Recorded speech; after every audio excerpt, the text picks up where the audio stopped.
কোনো জায়গাই আর নিরাপদ নয়, না বাংকার, না আয়রন ডোম, না পৃথিবীর কোনো শক্তিশালী ডিফেন্স সিস্টেম। ঠিক আজ জেনেভাতে যখন আমেরিকার সাথে ইরানের কূটনৈতিকরা আলোচনার টেবিলে বসেছেন, ঠিক তখনই তেহরান থেকে এই ভিডিও রিলিজ করা হলো। অন্যদিকে ঠিক যখন আমরা এই আলোচনা করছি, ভূমধ্যসাগরের আকাশে চক্কর দিচ্ছে আমেরিকার 18টি সবচাইতে ঘাতক স্টেলথ ফাইটার জেটস। কেন? ওরা কি আজ রাতেই কোনো বড় অপারেশনে যাচ্ছে? আজকের প্রথম বড় ব্রেকিং, ইরানের সেই বিতর্কিত ভিডিও যেখানে দেখানো হয়েছে তাদের নূতন মিসাইল খুররম শহর 4 কিভাবে ইসরায়েলের ডিফেন্স সিস্টেমকে খেলনা বানিয়ে ফেলেছে। এই ভিডিওর টাইমিং কেন এত গুরুত্বপূর্ণ? এর পেছনে কি শুধুই ভয় দেখানো, নাকি বড় কোনো হামলার ব্লুপ্রিন্ট লুকিয়ে আছে? দ্বিতীয় এবং অত্যন্ত ভয়ের খবর, আমেরিকার বিমান বাহিনী ইতিহাসে অন্যতম বড় ডিপ্লয়মেন্ট করেছে। 18টি স্টেলথ ফাইটার জেট হঠাৎ করেই মেডিটেরিয়ান সাগরের আকাশে দেখা গেছে। এই ফাইটার জেটগুলো কি শুধুমাত্র টহল দিতে এসেছে, নাকি ইরানের উপর চূড়ান্ত কোনো স্ট্রাইকের প্রস্তুতি নিচ্ছে পেন্টাগন? আজ 18ই ফেব্রুয়ারি 2026 বুধবার সকাল 8টায় এই খবর পড়ছি। আসুন সরাসরি প্রথম খবরে চলে যাই, ইরানের নূতন মিসাইল এবং সেই ভাইরাল ভিডিও। দেখুন, যুদ্ধ মানেই যে সবসময় সীমান্তে গোলাগুলি হতে হবে তা কিন্তু নয়। একবিংশ শতাব্দীতে যুদ্ধের অর্ধেকটাই খেলা হয় মানুষের মনে। এটাকে বলা হয় মনস্তাত্ত্বিক যুদ্ধ। ইরান ঠিক এই অস্ত্রটাই ব্যবহার করেছে আজ সকালে। ভিডিওটি যারা দেখেছেন তারা লক্ষ্য করবেন, এটা কোনো সাধারণ ফুটেজ নয়, এটা একটি হাইটেক আর্টিফিশিয়াল ইন্টেলিজেন্স দিয়ে তৈরি করা ভিডিও। কিন্তু এর বার্তাটি অত্যন্ত বাস্তব। ভিডিওর মূল ফোকাস হলো ইরানের ব্যালিস্টিক মিসাইল খুররম শহর 4। ইরানি মিডিয়া দাবি করছে এই মিসাইলটি কোনো সাধারণ মিসাইল নয়। তারা গ্রাফিক্সের মাধ্যমে দেখিয়েছে যে ইসরায়েলের গর্ব, আয়রন ডোম, ডেভিড সিলিং কিংবা অ্যারো সিস্টেম সব কিছুকে ফাঁকি দিয়ে এই মিসাইল সোজা গিয়ে আঘাত করছে তেল আবিবের স্ট্র্যাটেজিক পয়েন্টগুলোতে। ভিডিওর ক্যাপশনটা খেয়াল করুন, নো প্লেস ইজ সেফ, অর্থাৎ কোনো জায়গাই আর নিরাপদ নয়। এখন প্রশ্ন হলো, কেন আজকেই এই ভিডিও? ঠিক আজ জেনেভাতে যখন আমেরিকার সাথে ইরানের কূটনৈতিকরা আলোচনার টেবিলে বসেছেন, ঠিক তখনই তেহরান থেকে এই ভিডিও রিলিজ করা হলো।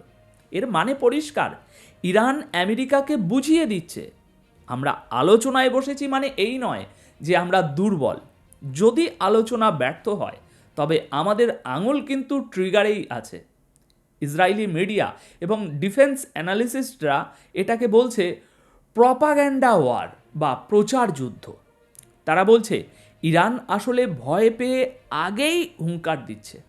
কিন্তু দর্শক, এখানে একটা সূক্ষ্ম বিষয় আছে। খুররম শহর 4 এই মিসাইলটিকে ভিডিওতে ইরানি জায়েন্ট হিসাবে দেখানো হয়েছে। এই মিসাইলের রেঞ্জ প্রায় 2000 কিলোমিটার এবং এটা প্রায় 1500 কেজি ওজনের ওয়ারহেড বহন করতে পারে। সবচেয়ে বড় কথা, ইরান দাবি করছে এই মিসাইলটি বায়ুমণ্ডলের বাইরে গিয়ে আবার ভিতরে ঢোকার সময় এঁকে বেঁকে দিক পরিবর্তন করতে পারে, যা যে কোনো র্যাডারের জন্য ট্র্যাক করা প্রায় অসম্ভব। ভিডিওতে সরাসরি বেঞ্জামিন নেতানিয়াহু, হোয়াইট হাউস এবং ইসরায়েলি ডিফেন্স ফোর্সের সদর দপ্তরের ছবি ব্যবহার করে একটা ভিজুয়াল ওয়ার্নিং দেওয়া হয়েছে। এটা অনেকটা সিনেমার ট্রেলারের মতো, যেখানে বলা হচ্ছে পিকচার আভি বাকি হে। আমার বিশ্লেষণ বলছে ইরান এখানে দুটো কাজ করছে। এক, ইসরায়েলের সাধারণ জনগণের মধ্যে আতঙ্ক তৈরি করা। দুই, আমেরিকার উপরে চাপ সৃষ্টি করা, যাতে জেনেভার টেবিলে তারা ইরানের দাবি মেনে নেয়। তবে সিরিয়াসলি বলুন তো, একটা ভিডিও কি সত্যিই যুদ্ধের মোড় ঘুরিয়ে দিতে পারে? ইতিহাস সাক্ষী, অনেক সময় একটা ভুল সিগন্যাল বা একটা উস্কানিমূলক ভিডিও থেকেই বড় বড় সংঘাতের সূত্রপাত হয়েছে। তাহলে ইরান কি সেই আগুনেই ঘি ঢাললো? উত্তরটা আমরা খুব শীঘ্রই পাব। এবার আসি দ্বিতীয় এবং সম্ভবত আজকের সবচেয়ে বড় সামরিক খবরে। ভূমধ্যসাগর বা মেডিটেরিয়ান সি এর আকাশ এখন আর নীল নেই, সেখানে এখন যুদ্ধ বিমানের কালো ছায়া। রিপোর্ট আসছে যে ইউএস এয়ারফোর্স তাদের অত্যন্ত শক্তিশালী F-35A lightning stealth fighter jets মোতায়েন করেছে এবং সংখ্যাটা চমকে দেওয়ার মতো 18টি। আপনারা হয়তো ভাবছেন 18টা প্লেন এসেছে তো কি আর হবে এই 18টা প্লেনে, কি আর হবে? দর্শক, এগুলো সাধারণ প্লেন নয়, এগুলো হলো 5th জেনারেশন স্টেলথ ফাইটার। র্যাডারে এদের ধরা প্রায় অসম্ভব। আর 18টি স্টেলথ ফাইটার মানে হলো এরা এক রাতেই একটা ছোট দেশের পুরো ডিফেন্স সিস্টেমকে গুড়িয়ে দেওয়ার ক্ষমতা রাখে। সবচেয়ে ইন্টারেস্টিং বিষয় হলো এদের পরিচয়। এই স্কোয়াড্রনটিকে বলা হয় দ্য ভ্যালকারিস। পৌরাণিক কাহিনী অনুযায়ী ভ্যালকারিস হলো তারা যারা যুদ্ধের ময়দানে থেকে ঠিক করে দেয় যে কে বাঁচবে আর কে মরবে। আমেরিকা যখনই তাদের এই 495তম ফাইটার স্কোয়াড্রন বা ভ্যালকারিসদের মুভ করায়, তখন বুঝতে হবে পরিস্থিতি আর আলোচনার পর্যায়ে নেই। এরা ব্রিটেনের লেকহান্ত এয়ারবেস থেকে সোজা উড়ে এসে মেডিটেরিয়ান সাগরের উপরে রিফিউলিং করেছে। গতকাল রাতে এদের আকাশে দেখা গেছে। মিলিটারি এক্সপার্টরা বলছেন এটা কোনো রুটিন এক্সারসাইজ বা মহড়া নয়, এটাকে বলা হচ্ছে রিয়েল ওয়ার্ল্ড অপারেশন মার্কার। এর সোজা বাংলা অর্থ হলো যে কোনো মুহূর্তে যুদ্ধের জন্য প্রস্তুত হয়ে পজিশন নেওয়া। দর্শক, সমীকরণটা মেলাতে চেষ্টা করুন। একদিকে ইরান ভিডিও ছেড়ে বলছে কেউ নিরাপদ নয়, আর অন্যদিকে আমেরিকা তাদের সবচেয়ে সেরা তুরুপের তাসগুলো ইরানের দোরগোড়ায় এনে সাজিয়ে রাখছে। কেন এই 18টি ফাইটার জেট? আমেরিকার এই মুভমেন্টকে বলা হয় পাওয়ার প্রজেকশন।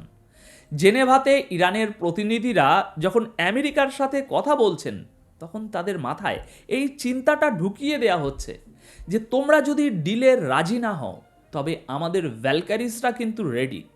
আমেরিকা শব্দ না করে, চিৎকার না করে চুপি সারে তাদের ঘুঁটি সাজিয়ে ফেলছে।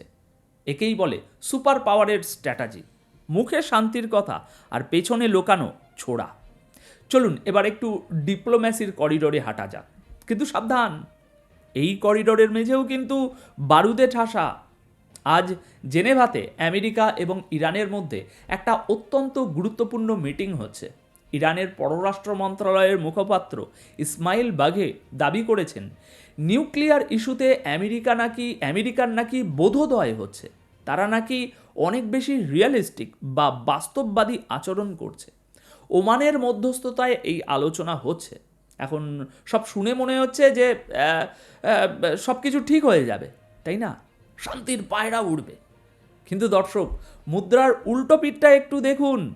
ইরানের পররাষ্ট্রমন্ত্রী আব্বাস আরাগাচি যখন জেনেভায় স্যুট টাই পরে হাসি মুখে হ্যান্ডশেক করছেন, ঠিক সেই একই সময়ে ইরানের রেভলিউশনারি গার্ড বা আইআরজিসি তাদের ইউনিফর্ম পরে হরমুজ প্রণালীতে বিশাল একটা সামরিক মহড়া শুরু করেছে। ইরান বারবার হুমকি দিয়েছে যদি তাদের উপর হামলা হয়, তারা এই প্রণালী বন্ধ করে দেবে। ইরান আমেরিকাকে সিগন্যাল দিচ্ছে আমরা কথা বলতে রাজি, কিন্তু তোমরা যদি ভাবো আমরা দুর্বল, তবে হরমুজ বন্ধ করে বিশ্ব অর্থনীতিকে ধসিয়ে দেওয়ার ক্ষমতা আমরা রাখি। ওদিকে আমেরিকার পজিশনও একই। জেনেভাতে তারা বলছে চলো ডিল করি, আর মেডিটেরিয়ানে 18টা ফাইটার জেট পাঠিয়ে বলছে ডিল না করলে কিন্তু খবর আছে। উভয় পক্ষই আসলে লেভারেজ বা দর কষাকষির ক্ষমতা বাড়াতে চাইছে। আমার মনে হয় এবং আমি মন থেকে চাই কোনো একটা ডিল বা সমঝোতা হোক, কারণ এই মুহূর্তে পৃথিবী আরও একটা বড় যুদ্ধ সামলানোর অবস্থায় নেই। কিন্তু আইআরজিসির এই অ্যাগ্রেসিভ ড্রিল এবং আমেরিকার ফাইটার জেটের উপস্থিতি আমার সেই আশার বেলুনে কিছুটা হলেও পিন ফুটিয়ে দিচ্ছে। পরিস্থিতি এতটাই জটিল যে বিশ্বাস করার মতো কাউকেই পাওয়া যাচ্ছে না। টেবিলের উপর হাসি মুখ আর টেবিলের নিচে লোড করা বন্দুক, এটাই আজকের বিশ্ব রাজনীতির নগ্ন সত্য।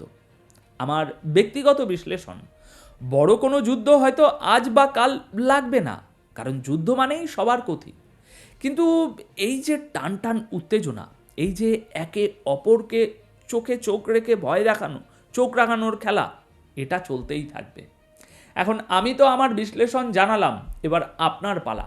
আপনার কি মনে হয় আমেরিকার এই 18টা ফাইটার জেট কি শেষ পর্যন্ত হামলা করবে, নাকি এগুলো শুধুই শো অফ? কমেন্ট সেকশন আপনাদের জন্য খোলা, আমাকে জানান আপনার মতামত। আপাতত তাহলে এখানেই বিদায় নিচ্ছি, দেখা হবে পরবর্তী ভিডিওতে আরও কোনো ব্রেকিং অ্যানালিসিস নিয়ে। ধন্যবাদ আপনাদের সকলকে।